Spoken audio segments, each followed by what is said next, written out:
Hey guys, it's Jason here and welcome back to another video. So just like the title says, guys, tonight we are taking a look at the Just Bash It RC chassis and shock towers. How this came to be was I just started looking into them. I honestly thought they were something I wasn't going to buy, but I did start seeing a lot of issues with the Arrmas and the longer chassis trucks like the Kraton and stuff, with the rear of the chassis were starting to bend, and I just decided, you know what, I've been holding off on driving the truck because I wanted to, do the build with a nice clean truck, and I thought, now is the best time to do it. Plus, I had a little bit of money saved up, and even though there was other parts I wanted to buy, I just chose, I had the money for these. I thought I would just buy it. Anyways, guys, let's take a look at them. Guys, first we're going to look at the shock towers. I'll leave the chassis, the real meat and potatoes, for the ending. But yeah, we've got the two shock towers. Open these bad boys up.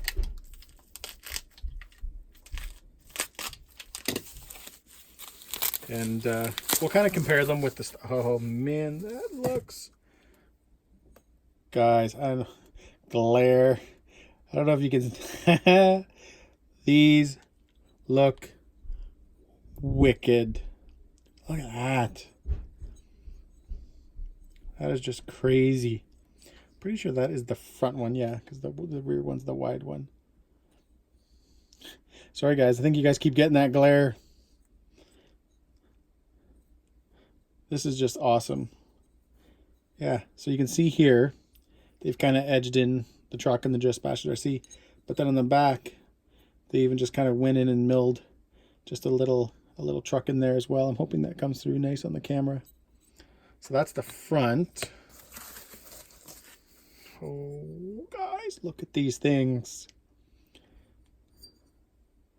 There, and you got the same little, if I can show that on camera.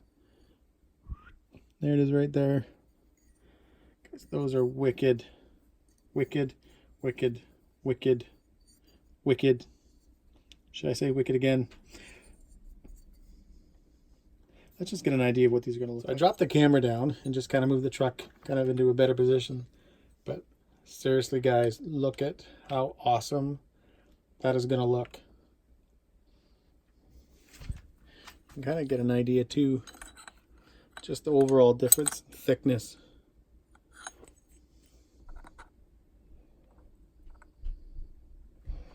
Seriously, guys, those are going to look so nice. I did have the hot racing ones that I was going to put on this truck. And like I said, guys, I started looking around at some of the some of the other companies' parts, and I like every time I put this towards the camera, I can see that you guys are getting blasted by glare.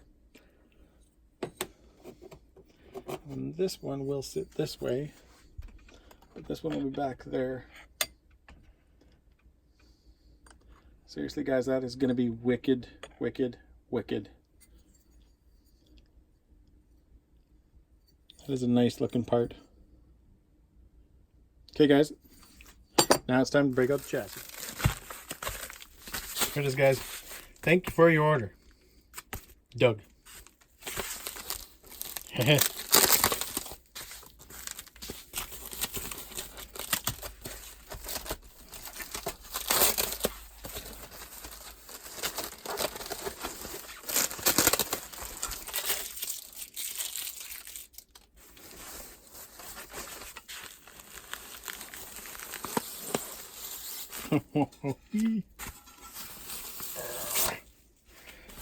Guys, oh, I love these raised edges around the chassis.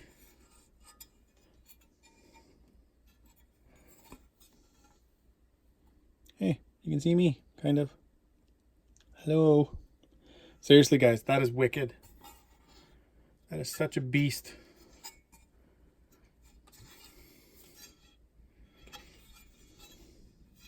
So I'm going to give you guys kind of an idea, just basically the overall difference in the thickness of the chassis.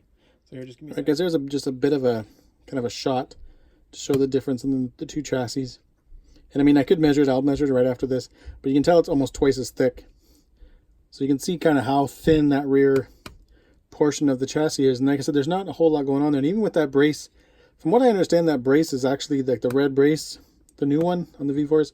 Might even be causing some of the problems that some of the V4s are. But anyways, guys, we'll take a quick measurement. So guys, your stock chassis is a little over 3 millimeters thick, and this is actually just over 5 millimeters thick. So it's definitely going to be, you know, the main thing is in this rear section where the bending is. That's a huge improvement. Plus, I think, I might be wrong. I'm going to test my theory right now. Yeah. So hopefully I got the camera kind of lined up. You can see, I don't know if you can really see, but the overall chassis width, even in the rear, there's more meat. Yeah, there's a lot more meat in here. So like where the stock chassis, you know what I mean? It kind of comes, well, here, we'll do it this way. You know, sort of comes and then kind of cuts off really, really long. This actually goes just a little bit more, as you can see. And then it just kind of gradually comes down. So you don't get that really long skinny section either. So again, between the actual chassis itself being a lot thicker and then just it being a little bit wider in the rear, you've got a lot more strength. So hopefully you're not going to get, you know, basically your chassis bending. But again, it's funny, guys, every time I look at the camera just to see what kind of shot I'm getting, all I see is glare. What's nice too, hopefully this comes across, is basically all the holes, they've been like recessed into the chassis. So kind of a countersunk, I guess you can say. So you're still going to be able to use a lot of your stock hardware, if not all your stock hardware, which is really, really nice that you know, they don't have to supply the hardware, but at the same time, you know, you're not going out and looking for it. I've bought lots of different kind of conversions where when I get the chassis or whatever I'm getting from the company, I've got to go out and buy my own screws. So it's kind of nice you don't have to do this with this. Which means I'm assuming the RPM skid plates, they did come with slightly longer screws. Those will probably still be fine in here. But yeah, guys, this is definitely, well, okay, you guys aren't even saying anything. Definitely, guys, a nice, you know, you kind of do all these other parts and then you end up, you know, kind of forgetting about the chassis. And like I said, unfortunately with this truck, this is somewhat of one of the weak spots. You know, it's funny, you go online and I mean, you'll read a lot of people, don't have any problems, blah, blah, blah, blah. But I mean, even just by looking at it, you kind of can tell that there's, you know, you can just tell by looking at it if you've been around that is obviously going to be kind of an issue. I do have the hot racing braces going in, so I'll have those in as well. I won't be putting this one in at all.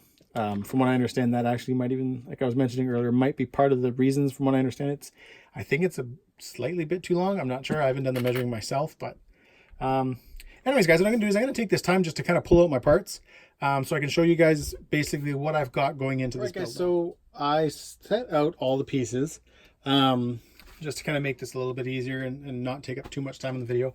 But we've got the Just Bash It RC chassis that you guys have already been watching this video and the front and rear shock towers. We got RPM rear arms, RPM front arms, the RPM wing mount. We've got basically the front and rear axle carriers, so the steering knuckles, and again, these are just the rear axle carriers. They're from Hot Racing. And then we've got the basically front and rear, but they are the same parts. The basically the Diff Housings, if you want to call them that. I don't have yet the actual aluminum.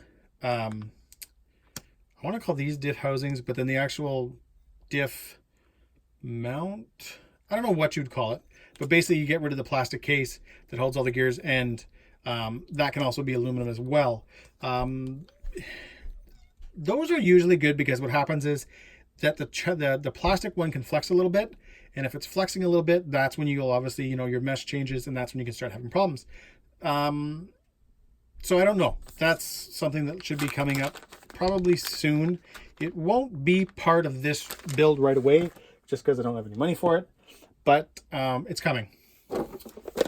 Servo, Savox 1231. I usually run the 1230. It's the 500 ounces of torque version of this. I've had that one in a lot of trucks. I have it right now in my Reaper. I've had it in my Yeti. I've had it in many trucks. This is the 1231. It's 444 ounces of torque, but it's a little bit faster. And, you know, given, you know, what I'm kind of wanting this truck to be, I I thought just having a little bit more speed and the fact that it's still 444 ounces of torque at 6 volts is awesome. So this will do really, really well. And then we have the original parts, guys. These were the parts that I bought when I first bought the V4, when I first bought the Kraton, the parts that I wanted to upgrade right away. Front and rear chassis braces, sort of kind of a must, even though that's going to kind of genuinely help a lot. And then I've just got the, basically just kind of some of the steering parts. This is the servo mount. It replaces the black plastic piece that's there. That's really weak. It's always been kind of a problem with Arrmas. And then I just got basically the linkage. You already have kind of an aluminum servo horn stock on the truck. You get this little red linkage, and I just thought it was nicer looking, and it's not that expensive of a part, so I thought, hey, why not get it? And then I'd already done a video on the Unbreakable Body. I've got that as well.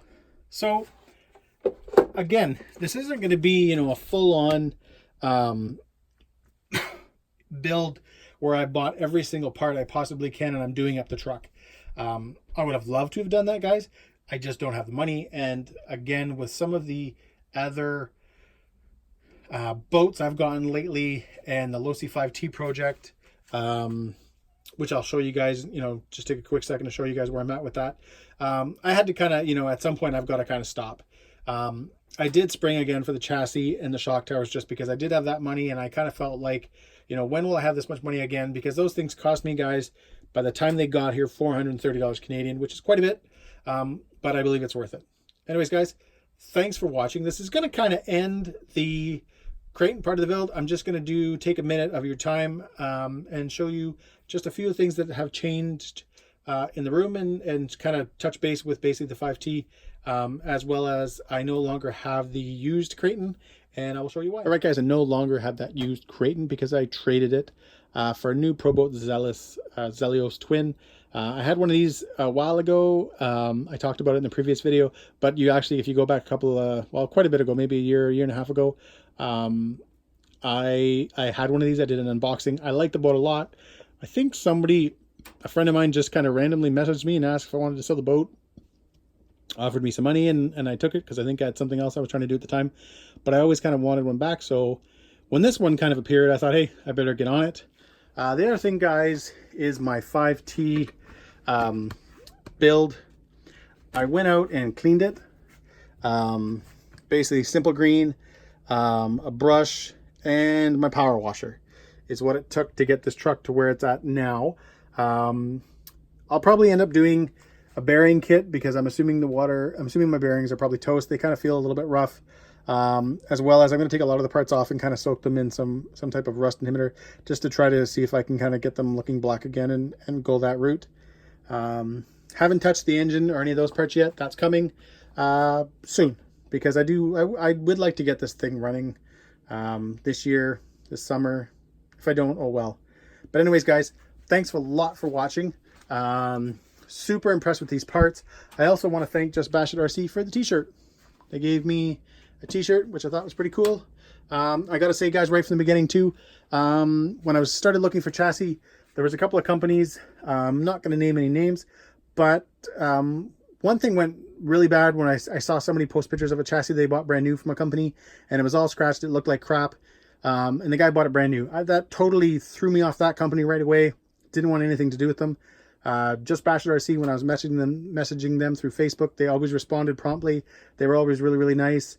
And they put up with me because I ask a ton of questions, guys, before I order something, and I'm kind of a pain in the butt. So anyways, guys, thanks a lot for watching. Have a great night.